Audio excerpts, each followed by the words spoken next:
Yes, and we are live. This is Patrick Dankwa from the Human Design Perspective with my lovely guest, Lily. Lily, how you doing today?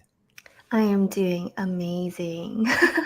Yes, I love it. Thank you for joining us today. I'm excited to have you here today.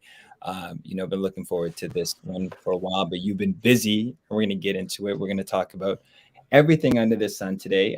Conscious creation coach. I have Lily here joining us today from ex-corporate headhunter turned conscious creation coach, and I'm going to have her speak to that, right? And she really focuses on helping her clients reach their dreams, right? Achieve what they want in life, right? The last time I talked to Lily, and let me know your thoughts, but you were saying that, everything starts with just kind of understanding your energy, understanding the universe, and then doing the inner work, and you've been talking a lot about conscious creation. So, today is about hearing your journey, talking about conscious creation, how you've shifted from corporate to doing what you want to do, find purpose, alignment, and really doing what matters, and sharing that journey with us today. So Lily, welcome to the show. Thank you, Patrick, for having me. I'm so excited to be here and kind of share this journey because I think as we are really starting this new year, a lot of people might have gone through what I went through before I transitioned into the space and into this new, honestly, I truly say my purpose, but I don't want anyone to feel bad if they're not living their purpose because it's not a job. I think that's the most important thing to understand about purpose. Right. It's not your job. Right. Yes. And I think that's like some people feel like, okay, I hear people are having this awareness or awakening, and people are talking about finding purpose and finding their passion. So it's good to hear, like, for those that are not sure what their purpose is, like, what do you say to those who are still like, I don't know what my purpose is. I'm still struggling to figure that out. What do you usually say? So this is most of the clients that come to me because I talk about purpose quite a bit because I'm really driven from Okay. that place of purpose. And the one thing I say about purpose is your purpose is not your job, but purpose is how you do what you do in life. Right. So if you believe your purpose is to spread joy, how do Mm, you do that in your life? If mm, you believe your purpose is to love, how do you do that in your life? We okay. can't say someone that is like working as a janitor or someone that is a mother, they're not serving their purpose in life just because of a job title or how they live their life or how they are doing their life. It's like how you live your life and how you have meaning in everything you do every single day, because you can be a mother and full Yeah. of purpose, and you Right. can be a CEO and have no sense of purpose Ooh, yes. if you do not enjoy and love and feel fulfilled in what you do every single day. I love that. Feel fulfilled in what you do every single day. I love that. And I think this is the perfect time to talk about it, because I hear at the beginning of the year, people have these New Year's resolutions and they want to be in alignment, and they want to make sure that whatever it is that they're doing, there's enjoyment in it, there's purpose, there's passion. So it brings me to your story. Like, part of the reason, I connected with you too, because I love the story that you shared about shifting from, corporate into finding more alignment. And that resonates with me, because that was something, a journey that I had to figure out. And when I speak to a lot of my peers, they're in the muck and they're trying to figure out, like, okay, I know this doesn't feel right, but I'm not sure how to transition. And I thought this would be a great segue to have you talk about a little bit about who you are, and then that story that resonated with me, how you transitioned from corporate to doing what you wanted to do. Yeah. I think that I used to really struggle with that, like that question when people asked, "Who are you?" Right. It's because I really truly felt like I had no sense of self. I felt like my sense of self was tied to my job, and my sense of self was tied to how much money I made or my worth from an outside perspective. Mm, And truthfully, it took time. It took a rude awakening. It took a lot of questioning. It took a lot of crying. It took a lot of like introspection to really ask myself who I am. And right. it wasn't like a linear road. And I think a lot of people think that this journey that we have in life is so linear. Like you go to school, you get a job, and then that job is your career for the rest of your life, and then you get married, and like it's so linear. But for Right. me, like that linear life felt so, it literally felt daunting to me, where I was like, this doesn't appeal to me. Right. And so any moment that I could really shake things up, I did. Okay. I'm a Okay. troublemaker. Yes, you're a 6'3". I know you've had some experiences near three for sure. Right, but you're right. It's and same thing. Like I've also been told that the path has to be linear, and that was one of my challenges as well, as trying to step out of that linear box, almost so to speak, and to try to do things differently, and feel. Anytime I did, I felt this resistance, but I can feel that I'm pulled to step out of the lane. Like I want to park and pivot, and everyone's like, "No, but you're supposed to stay here." And I think that's where I struggled the most, because it's this internal tug of war, so to speak. Like I want to go here, but everything around me is saying that I shouldn't. Yeah. And I really want to relate this back to my corporate career, because I think this is coming from someone that used to be a headhunter, right? Right. Like someone that used to help people find their jobs. And I felt like a lot of the times I was forcefully trying to make people move, right? Because it's in my self-serving position to do that, to make people move to maybe an opportunity that never felt aligned, for more money, right? Mm, So everything outside of people that were like, I was attracting them to move, was never from an internal perspective. It's always from an external perspective, like, here's more money, here's more vacation. right. And we always begin to chase life from this very 3D living, right? More of this, more of that. But Yes. trust me, when you get more of this, more of that, it's going to be more and more of the same, until you actually ask yourself, what is it that you truly want? Right. Like when I was in a corporate career, it's like, oh, once I hit six figures, I'm going to feel really good. I hit six figures. Then I was like, what next? And Right. then it's like, okay, well, next year I'm going to make a little bit more. And then, yeah, next year I'm going to make a little bit more. And it got to a point where it was like, is this actually all I want to do for the rest of my life? I had to truly ask myself that. Right. And it did, and the answer was always no. And how did you get to this place where you knew that the answer was no, and you knew it was time to shift? Because I feel like that what you just explained, that um, I'm being driven by the external, like the more money, the bigger house, the nicer car, because we live in this material world. We're also spirit and energy, but we live in this world where you were attracted to the dangling, shiny thing. So, for you, how did you differentiate and say, no, like it's time and I need to do things differently? Like, what was that impact that made you switch? Okay. So to really understand like consciousness, and really understand how to like really take ourselves out of the equation when it comes to 3D living, Yes. is inside of us, we all have a soul, like a soul, a spirit that like lives and is our highest self, knows what we are meant to do in all our infinite potentiality. Mhm. Then outside of our soul, we have what is our subconscious mind. It's all the programmings, all the beliefs, all the things that are your greatest desires and your greatest fears. Every single thing that we don't know, that we like, lives beneath the surface of us. And then we have our consciousness. Like we show up in this world the way we are. And so a lot of the times we begin to live our life from this 3D reality. Right. And then inside, your soul is saying to you, that doesn't feel aligned. Okay. And so we live from the 3D, and most of the times we don't get to that place of spirit and soul and like our highest self, because we're so busy chasing. Right. And a lot of the times the universe will put you in a position to actually see and test whether you are who you say you are.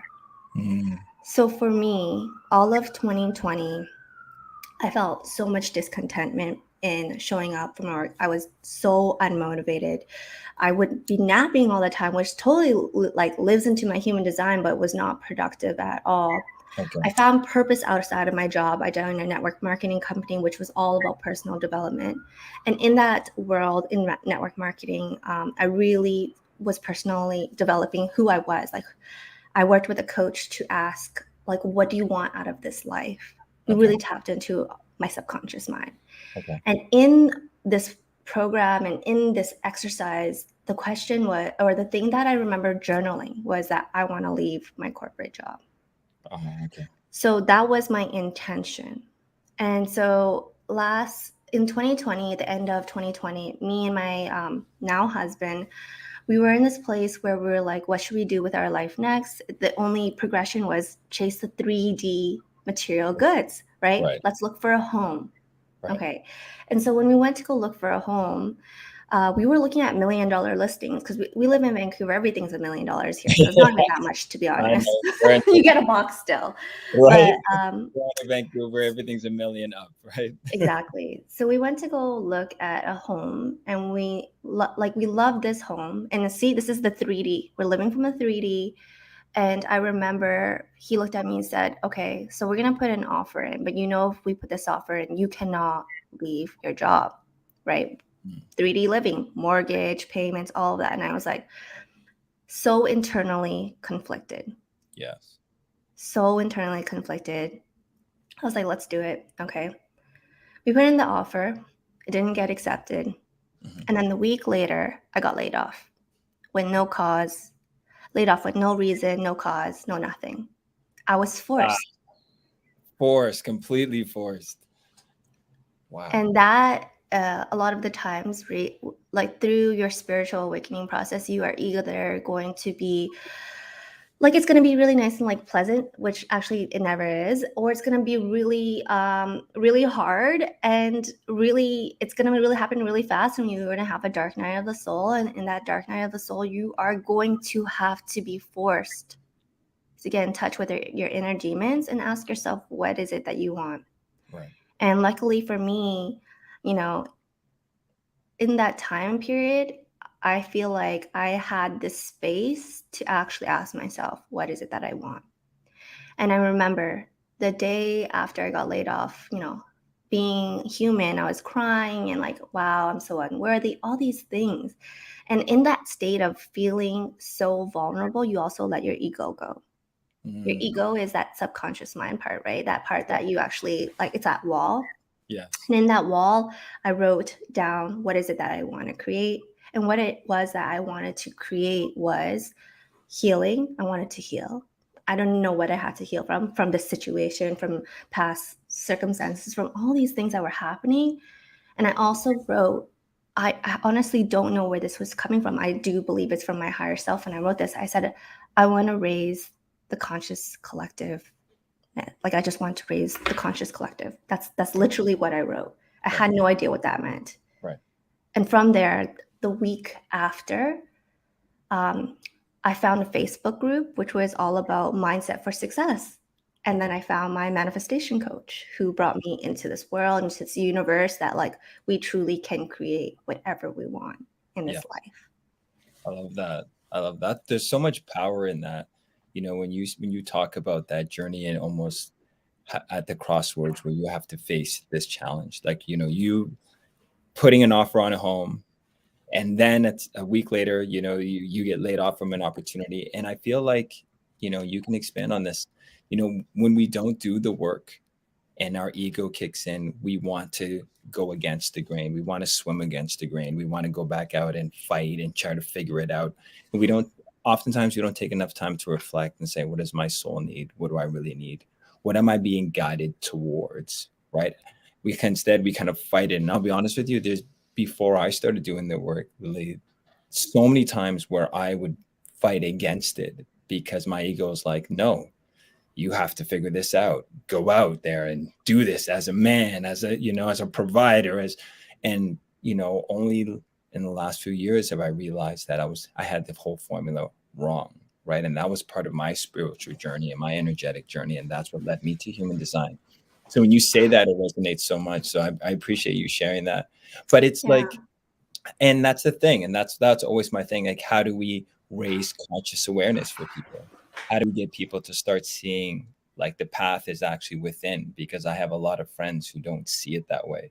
So like you, I'm trying to share that, but I always come back to the how when people are not ready. So the how is ego. Yeah. The how is ego, right? Um, so one of the things that for me I realized about consciousness is that consciousness is not something that someone chooses.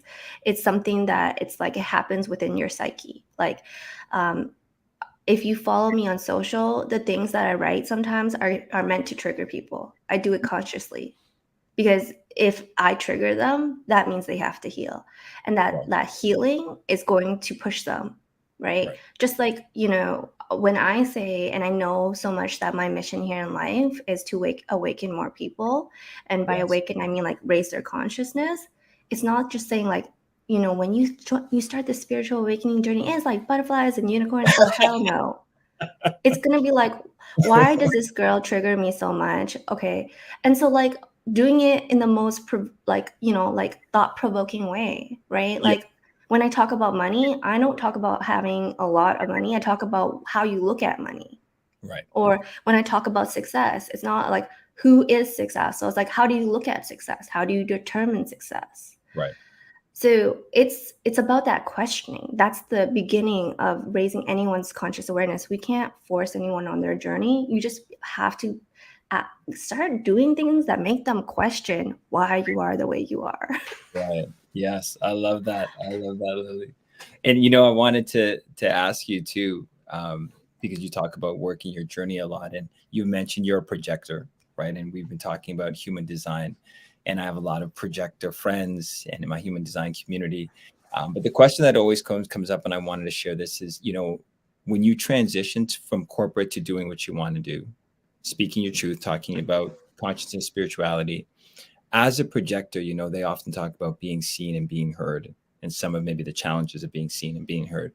But how did you find that transition from you? Like getting to a place where you were comfortable being seen and being heard. And it may not even be from a projector perspective. It's just like when we shift from corporate to a place where we're speaking about consciousness, spirituality, human design. I'll share with you, like even my peers were like, I love what you're doing. You're definitely you're stepping into yourself, but they still questioned it a lot. They were trying to figure out where I was going with it. And again, I was solid in it because I knew this is what I wanted to do. But I want to know, how was that transition for you going from corporate to such a, you know, 4D, different realm, different experience, different message? So I was thinking about this actually 2 days ago because you know, in so I didn't really learn about human design until last year. And being a projector, we learned that we're not meant to work all the time. We're not meant to initiate. We are meant to like really magnetize and wait for the invitation. So what I realized, like I was thinking about my corporate career and now how I'm building a business for myself, right? Before I was selling people, and now I'm selling myself. Like that's just it's just like a totally different thing. Yes, it is. But what I realized through this experience is that like how I worked my corporate career, which was, you know, a lot of cold calling, meeting people, being there when they were ready to work with me is being on top of people's minds. Mhm. So that's either going to be through email. So in corporate, it was email marketing, it was meeting, it was calling, it was like, you know, the constant like marketing. But Yes. here in what I do now, right? It's like I'm going to trigger you. I'm going to make you remember. That's really it. It's like, oh, that girl who constantly talks about something that I don't understand, but every time they're like magnetized by my thought provoking ways of thinking. Of course. And so interestingly enough, like the way I see like almost spirituality is how I started my journey was I looked at a crystal and I was like, wow, this crystal is very, very beautiful. I have no idea what it does. And then I kept on buying more and more and more and more and more of it. Then Okay. I realized that these crystals actually have these healing properties to them, right? It's like, oh, like this one's going to help me with my anger and this one's going to help me with abundance or whatever it was. So the way I see how I market myself and have transitioned from like corporate to like this like new age thinking is like I'm gonna be really alluring, and the more you spend more and more time with me, you're gonna get addicted and addicted into my energy and into my auric field where you want to learn more, you Yes. want to be in my field. Yes. And that was no different from corporate because I was still penetrating people's subconscious mind with my email marketing every week. But now it's through social media, it's through my messaging, it's through whatever I am doing, my videos, my dances. Right. And so there is no difference. It's just Okay. knowing where we can own our energy a little bit more. Did knowing your human design Was there any part that really came easy to you, or you felt like it was a bit of adjustment now that you had this new knowledge, or was it pretty For me, it was waiting for the invitation. I okay? do, because I came from a very masculine environment in the sense of like really having metrics and also like the calling and everything and like basically being invited into people's phones all the time. Just barging But in. Right, but and that's what sorry, go ahead.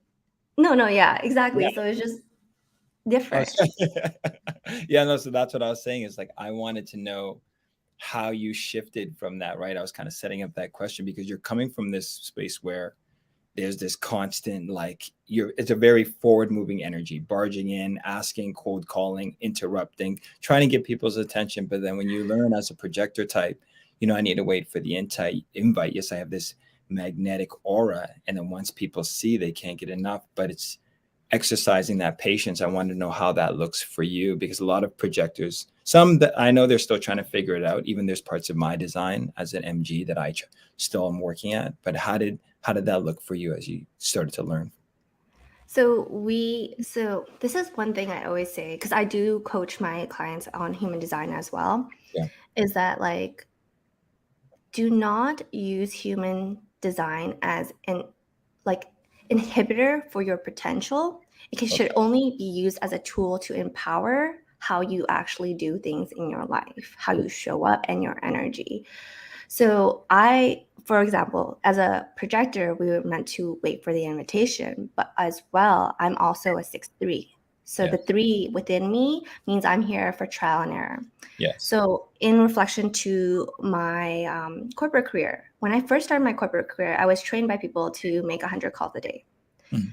I did that and I didn't see that much success because like truthfully, I was like, this is not really working. And so actually in my corporate career, I was the only one that started to actually go on networking calls, right? So what I would do is instead of the cold calls, I started doing cold DMs on LinkedIn. So huge cold DMs because the thing is, I would call them, then I would DM them on LinkedIn, and Yes. then from there, I'd get their email. I would email them. So like I'm literally hitting them like 3 times, okay?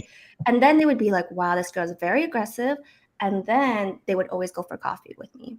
Okay. Then when they were in my field, they were like, wow, she's actually really funny or like great to be around. And then I would be like, do you know anyone else in your network that you want to introduce me to?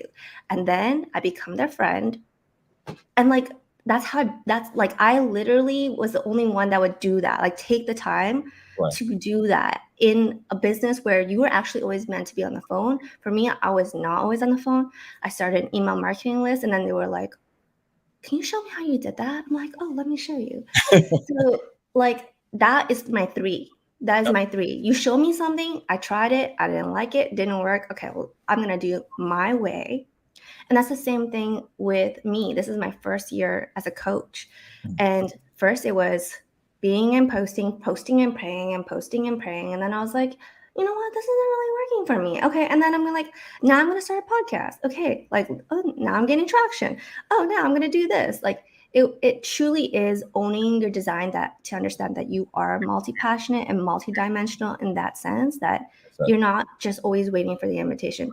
Someone following you is an invitation. Someone like accepting your friend request is an invitation, yes. right? So we have to also be able to interpret what human design says, not as a limiting tool, but actually an empowering tool on how we're meant to show up in this world.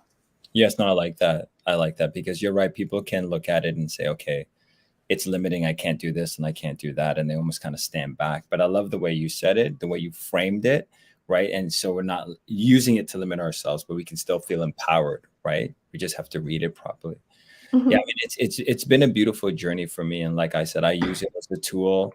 I'm still trying to figure a lot of it out, even with my clients. But I'm loving the journey, right? I'm loving the journey with energy, spirituality. We talked about manifestation. And the one thing I noticed too, for whomever it is, it's really embodying what you want to be before it like comes to fruition, so to speak, and oftentimes and it kind of goes back to what you're saying before. We're motivated we're motivated by that external thing. But it's like, can you be that person, that ideal version of yourself, that magnetic version of yourself, that authentic version of yourself? Can you embody that before you start to see it manifesting around you? Sometimes I think that's the challenge for some people as well, like being that person first, and so that things start to attract to you. And I wanted you to talk about kind of working from the inside in, becoming it before it starts to come to you. Oh, I love this question. I love that because I think that's all I do, right? When I first started my manifestation journey, it was like, oh, what kind of rituals can I do? Like, what kind of sage and like crystals do I buy to like call in what I want? But then when I started to actually stop giving everything outside of me the power to create my reality is when I started to create my reality. I like that. Right. So instead of like wishing and hoping that working with a certain coach was the reason and the catalyst why I would be successful, it was saying, no, like actually I am that version of success now. Right. Like, what does that look like? So one thing about working about ourselves is we always want to look at the pretty stuff. Like, Yes.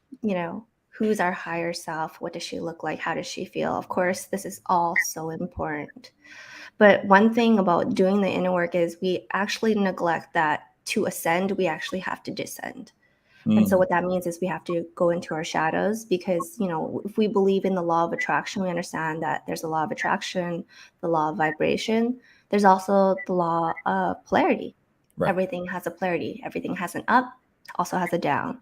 Right. So in that space of really working on yourself and that inner self is actually knowing that as much as we are always connecting to our higher self, we also have to connect to our inner child. We also have to connect to our shadow self. We also have to really address every trigger that we have in our life. And that is a part of the inner work that we do. Mm, And that actually is the quickest way to let go of all the ego that we create for ourselves that actually lets love in. Because we are meant to be loved from every dimension, our darkness and our lightness. yes. Now that shadow work is hard. Like when someone's working with you, you take on a new client. Typically, what is your methodology? Like, what do you like? Even before that, when they come to you, where are they at their lives, and where they're I trying? think for most people that are coming to me, they're in this place. So I actually created this like pillar. It's like Yes. not pillar, it's a pyramid. And the pyramid, the top of the pyramid is what is called self-actualization, right? So Maslow's hierarchy of needs, which I think we learned it in like elementary. Yes, I think so too. And in the bottom of it, we have, our physiological needs, our basic needs, and then we Mhm. move into our social needs, and then we move into our kind of like that fulfillment needs, and then self-actualization. Right. A lot of the times when clients come to me, they're in the they're at the place in their life where they're good in their life, but they know that there's more. They know that they can be pushed a little bit more because there's something in them and it's their soul, it's their intuition that's saying to them, like, there's more that we can do in this life. And so, comparatively to Maslow's hierarchy of needs, I created this pyramid, which is at the bottom of the pyramid, which is obviously the largest base. We have self-awareness. We have so much self-awareness that we have to do in this life. As we move through that, we move into this like pillar or this like section of self-love, like really loving all parts of us, like the integration of our shadows and the integration of our light. And then the next part is self-development. Self-development is where we really work on that mindset part, which is all about like the habits that we're creating, the paradigms that we're creating, how can we embody that version of ourselves? Like if you say you want to be a millionaire, do you have millionaire habits, right? Mm, And right. then the last part is self-actualization. How do we actually see it manifest into our physical reality? So a lot of the times, a lot of people that do come to me are in the self-awareness part. We're really trying to uncover who we are. What Okay. is it that we want to do? Like, why do I feel so unsettled? Okay. And then we go from there and develop from there. Okay. No, I love that. I love that. And it's really, I mean, it is a journey, it's a process. And when you say when you're working with people, and again, this is more about people understanding your service and what you do. How long is that process typically, would you say? Well, so I've worked with anyone from between like 12 weeks to 24 weeks. Okay. I think the greatest impact, truthfully, people begin to shift right away. And Okay. it's not because it's like it's the length of time that it takes. Like, I'm not saying you need 12 weeks and that's when you're going to see results. I'm saying, can you dedicate 12 weeks to yourself? Mm, right. Can you dedicate 3 months of your life to really getting to know who you are? Right. And so that's why like 3 months is the best time frame. Obviously, we want to work on ourselves because it's a continuous life process. But 12 weeks, and sometimes when I tell people like 24 weeks, they get scared. I'm like, you're scared to work on yourself for the rest of your life. This is a person that you're going to live with. You got to get used to that. Like, you're gonna sleep with that person. If 6 months seems like a long time, think about a lifetime together with Right. that person that you may not even like. Right. So if you can't dedicate 6 months, let alone 3 months, how about the rest of your life? Right. And it's powerful. You put it that way. It's so powerful because, people get bombarded with these things that we have to do, should do, to-do list. But it's like, are you willing to invest the time or that much time on yourself and yield the results that you truly want? And then when people hear time, they almost start to kind of cower away from it. But it's interesting because when you put it that way, like this, you're spending the rest of your life with this person. Like, how long would it take for you to, like, what is it worth to have that version of yourself that you want? Right. But it is interesting. But thank you for sharing that. So as we go into the year, like what I've noticed is, January, people make a lot of New Year's resolutions. They make all these plans, and mid-January, some of it tapers off. But you and I today, we've been talking about purpose. We've been talking about conscious awareness. We've been talking about, really stepping into who you are authentically. What would you say if you could give some advice for those, as they go into the remaining 11 months, because this is the 31st of January, just in terms of things that they can do to help them stay in the state of consciousness, things that they can do to try to find alignment as they kind of progress through the year. What would be some tips and advice you could give? Before I share that, I want to share a story so that people don't feel bad if the beginning of their year did not start off the way they wanted it to. Absolutely. Because actually, a lot of the reasons why we fail before we actually start is because we didn't start the way we wanted it to start. And Mm, so sometimes the mindset when we start that way is, I'm not just going to do it at all because it didn't go as planned. I like You that. start a diet and you fell off, so you're just going to stop the diet. You start reading a book and then you stop reading the book and then you stop reading books at all, right? So I began my year with COVID and I began my year feeling so unaligned and unmotivated, just like not how I thought the year would start. But I didn't start my year until basically January 22nd, which interestingly enough is Human Design New Year, right? And I didn't make any goals this year, which is actually really hard to believe as a coach, as someone that worked and was mentored by Bob Proctor, whose Right. number one thing is you need to have goals. So actually what I decided in that time frame where I felt so unmotivated and not to set any goals, like any, let's say 3 goals, other than buying a house. The only thing I actually set was the intention of how I wanted to feel Okay. throughout the year. Okay. I said, how do I want to feel this year? I want to feel at peace.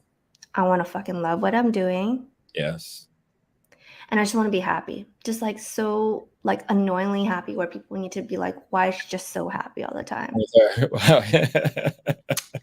And from there, like, if anyone is a fan of Neville Goddard, feeling is a secret. Right.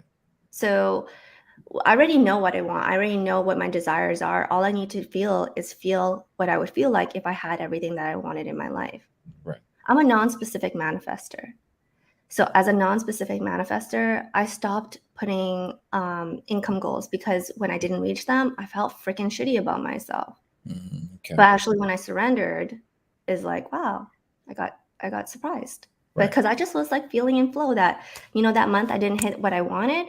Instead of feeling that way, now I just feel happy all the time, and that happiness is my magnetism. Or I Mm, feel at peace all the time, and that peace is my magnetism as well. So okay. I'm trying something different this year, and this is really part of my 3 here where do not have a goal, and I just want to feel my way through the year. I like that. So maybe for you, you have been starting the year and you're like, oh, I don't know where to start my goals, or it's February now, and like, gosh, I don't know how to start this year. It's like, whoever said that we had to follow this like calendar that January 1st was the beginning of the year? The beginning of the year is whenever you decide.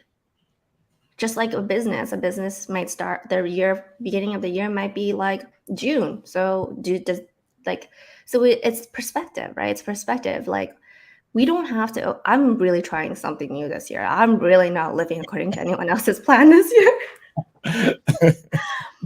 But I mean, I'm just like, I think a lot of times we just love to compare our lives to other people's lives, and that just actually makes us feel shittier. And so my intention for this year is just to feel good. And I'm going to see. I have the time in the year to do it, and it's been quite beneficial for me so far. I love that. So it's just a different perspective on a very masculine world that we live in. Is maybe we can actually allow ourselves to really feel what we want to feel when we do accomplish those goals, feel how we would feel if we were to step into our higher self, feel and embody what it feels like to actually live the life that we desire. Mm, well said. Well said. You got me thinking there, Lily. Lily, thank you so much for joining us today. The Human Design Perspective. This is Patrick Danquo. We have Lily joining us today. Thank you so much for your insights. Thank you for Yes. sharing your energy. I appreciate you. Thank you, Lily. Thank you.